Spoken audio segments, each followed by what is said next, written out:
Hello everyone, welcome back to my channel. My name is Simon and I talk about music, and today I've got 7 mini album reviews, 7 albums to talk about in short form reviews, just quickly giving my thoughts and opinions on these albums. As always, it's just my personal opinion. I'm not trying to be objective or anything like that. I'm just telling you how I personally feel about these albums. And yeah, I think that's all I really got to say for now. Let's get right into the reviews. I wasn't totally sure what I was getting into with this one, but here's a debut album from this artist that I'd never heard of.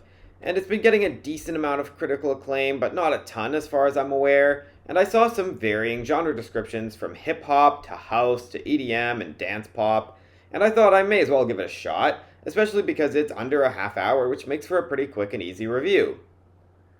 And yeah, I gave it a few listens, and unfortunately, I'm not really all that impressed. I feel like the vocal delivery around the start of the album is usually kind of one note and doesn't have as much variety as it could, which might have been okay if it fit the instrumentals a bit more, but the instrumentals here are quite intense and constantly changing and adding more layers and removing them. Something just feels kind of awkward about this. But then after I notice exceptions like MML and MAMAN, my apologies if I pronounced that wrong, I start to realize that it's only really that early section of the record.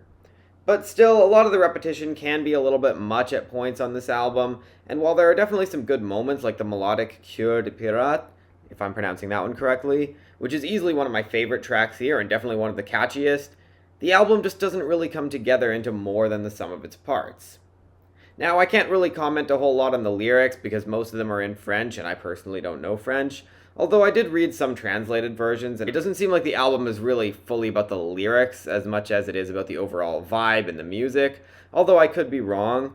That said, if I'm understanding the closing track correctly, I do like how it shows the narrator feeling a sense of relief on the dance floor, even if the vocal effects are quite obnoxious on that track. So as for my final thoughts on the full project, I'm just not really loving this album at all. I think occasionally LinLin can match the musical vibe here, and some of the instrumentals are pretty strong. I've definitely heard worse attempts at dance music, but I don't really think I'll be going back to this all that much. And often when it feels like even when it feels like this album is doing something interesting, it doesn't fully get there. Like how Petite Chérie, again, my apologies if I'm pronouncing that wrong, that song starts out pretty promising with some pleasant melodies, but then falls into a really underwhelming hook, of which there are quite a few on this album. So yeah, the album's fine, but I'm not going to go any higher than a 6 out of 10 because it's too inconsistent and lacking in enough things to really make this stand out, and it can often feel like style over substance. But whatever, I get why some people might like this more, I just wish that it clicked that much for me. Here's one that I randomly found on Bandcamp by pure chance, and there's an interesting story attached to it about how the band members met. One who worked in the comedy industry, and the other who had a personal tragedy and had mostly abandoned music. Well, this re-sparked both of their creativity in the music world and takes inspiration from bands like The Cure and Depeche Mode, but they've definitely got their own spin on this sound.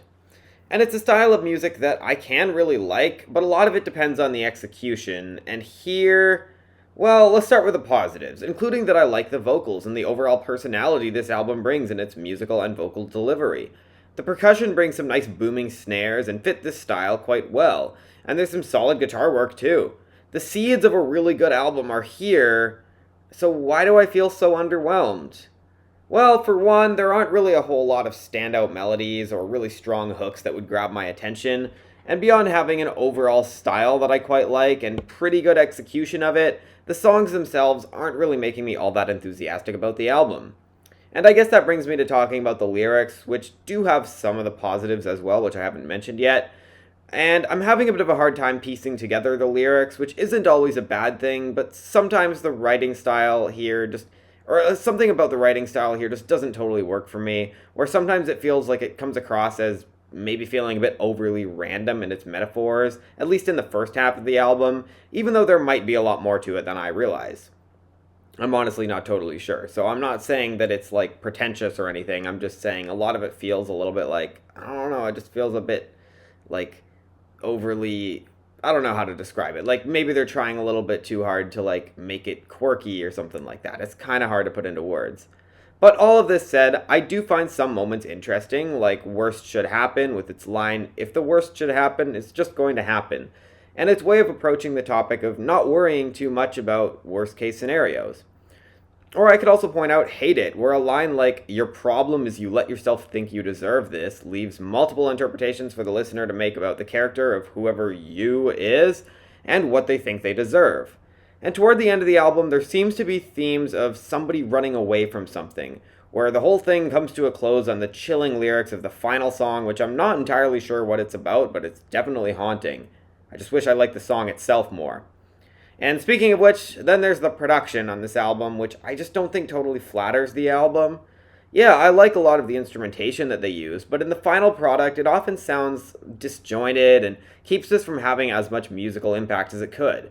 And I mentioned the booming snares, and I like some of the other percussion on this album, but the percussion also can sound overly busy at points, serving as another reason this is getting a 6 out of 10, despite some promising elements. I might be curious to hear more from this duo in the future, or I think it's a duo, there might be more members, I'm not totally sure. But either way, I can see potential here, but I'm probably not going back to this much. It is still pretty good though, I would recommend giving it a chance. I was kinda intrigued when I saw there was a new album from The War and Treaty. Now, it is worth mentioning that I've never heard an album by this duo. In fact, I'd only ever heard one song with them featured on it. That's, I'm pretty sure, all that I've listened to of this band, as far as I can remember. But that's the excellent Zach Bryan song, Hey Driver, and thus I was kind of expecting this to be a country album, and that's not totally what it is. I mean, yeah, there are elements of country music, but it's nothing at all like that Zach Bryan song that I mentioned. But that doesn't mean that this can't still be good, and it turns out this is a husband and wife duo consisting of Michael and Tanya Trotter, which means the album is probably about their love story, I would assume. Although clearly not every song is about this, because some of these songs go totally off topic, such as the murder tale Darlene and Jean, which is one of the closest things here to a pure country song, and it's the sort of song you gotta really do right, and they don't pull it off. And actually, the more I think about it, the more I realize there are a lot of songs on this album that don't really seem to be about this album's main theme, which leads me to wonder why they even gave this album that title. Anyway, that doesn't necessarily mean that the album's bad, and it's actually not a bad album, but I'd be lying if I said I feel any desire to go back to this. It feels like a really bland, basic attempt at old school kind of gospel soul music, I think is probably what I would call this. Basically, whatever genre description you put on Lose Control by Teddy Swims, that's what this is. In fact, some moments here feel very reminiscent of that song, which feels weird to say considering that Lose Control is not even close to having a slightly original sound.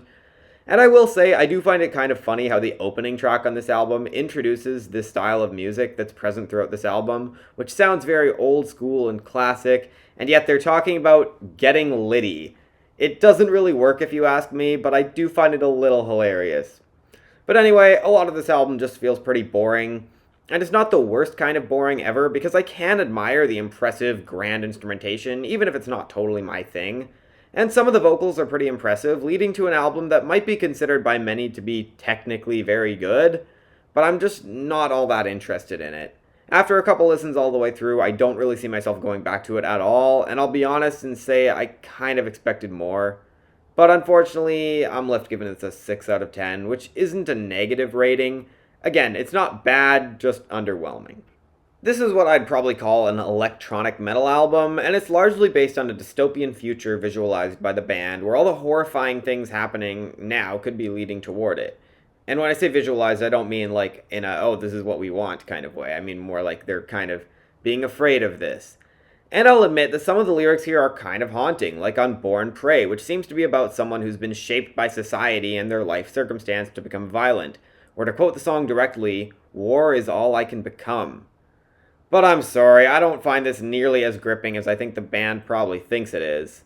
And a big part of it is that the electronic elements and metal elements don't really blend well together here, because the production focuses more on the former, which for this kind of album that feels so thematically heavy, I'm partially talking about the music, but more so the vibe than the actual amount of musical heaviness, and of course the lyrical themes as well.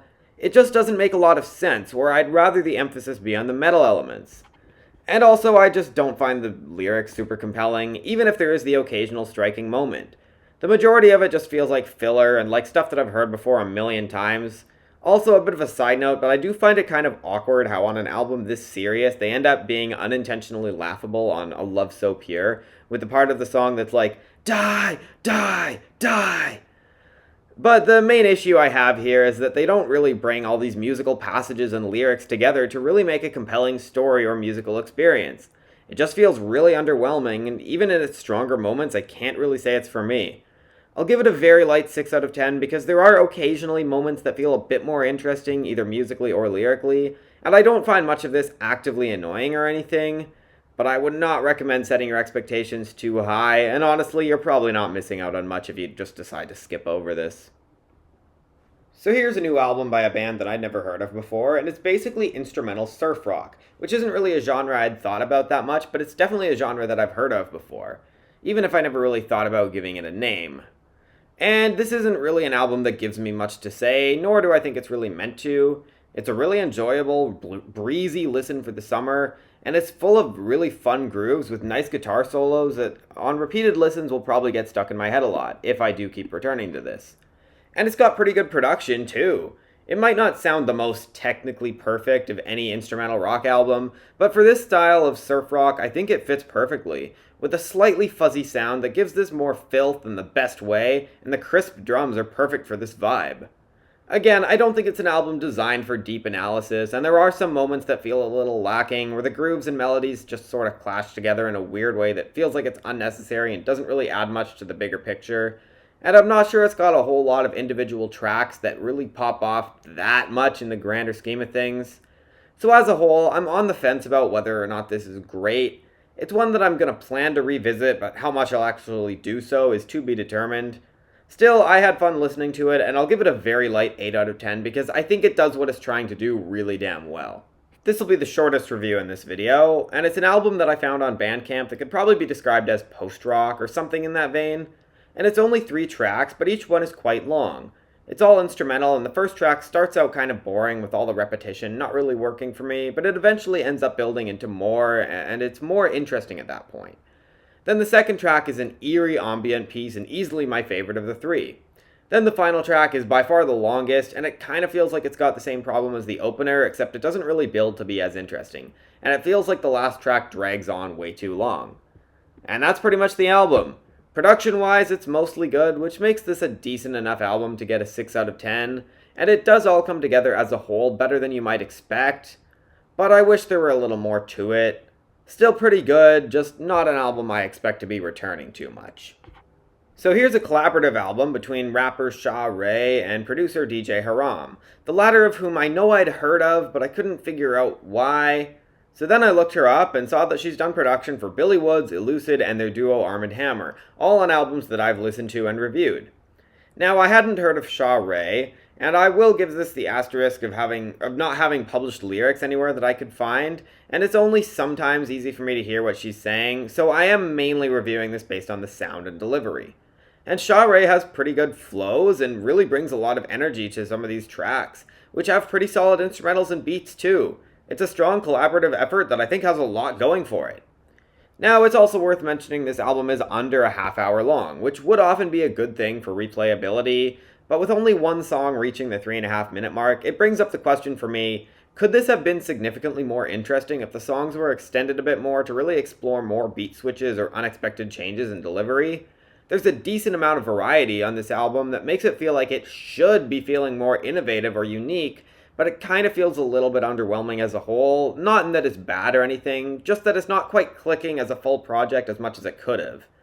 But all that aside, and even though there are some occasional moments that don't really work, like the squeaky sound on Thot Daughter, or the weirdly produced instrumental in the following Hey Queen, there are also quite a few bangers here. Look at the description to see my favorites. And I will definitely say I'm curious to hear more from Shole. Although I'd especially love to hear these two collaborate on another project, maybe one that's a bit longer where the tracks don't feel quite as rushed, because that could lead to greatness. With this album, I'm not sure it quite gets there, but it's absolutely worth hearing, and I'll give it a 7 out of 10, and I'm definitely glad I gave this a chance, even if I'm not fully won over just yet.